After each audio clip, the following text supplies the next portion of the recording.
महादेव, अब हम नवम और दसम भाव में स्थित सूर्य के फल के बारे में जानेंगे कि यदि जिस किसी भी व्यक्ति के नवम भाव में यदि सूर्य विद्यमान है तो उसका फल क्या होगा, दसम भाव में यदि सूर्य विद्यमान है तो उसका फल क्या होगा।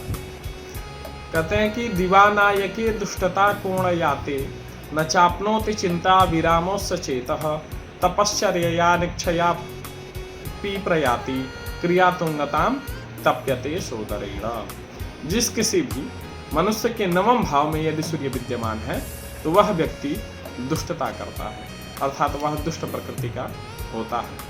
उस व्यक्ति का जो चित्त होता है वह चंचल होता है और वह तपस्या तथा धार्मिक कार्यों में आस्था न रखते हुए भी लोक में पूज्य होता है।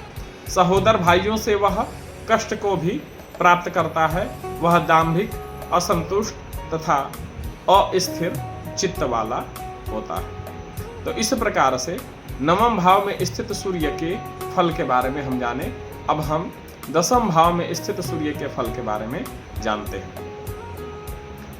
प्रयातों सुमान्यस्य मेषु रणिस्य श्रमः सिद्धिदो राजतुल्यो नरस्य जनन्यास्तथा यातनामा तनोति क्लमः संक्रमित वल्लभैर विप्रयोगः। जिस किसी भी व्यक्ति के दसम भाव में यदि सूर्य विद्यमान है तो वह व्यक्ति उद्योग राजा की भांति सफल होता है। वह व्यक्ति उद्योग भी अत्यधिक करता है, उसकी योजनाएं शीघ्र क्रियान्वित हो जाती हैं।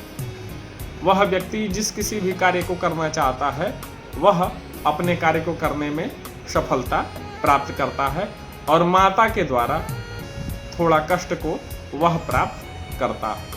अपने प्रियजनों से, मित्र से, पुत्र से, पिता पक्ष से उसे थोड़ा समस्या प्राप्त होती है जिससे उसे ग्लानि भी महसूस होती है। तो इस प्रकार से नवम और दसम भाव में स्थित सूर्य के फल के बारे में हम जाने।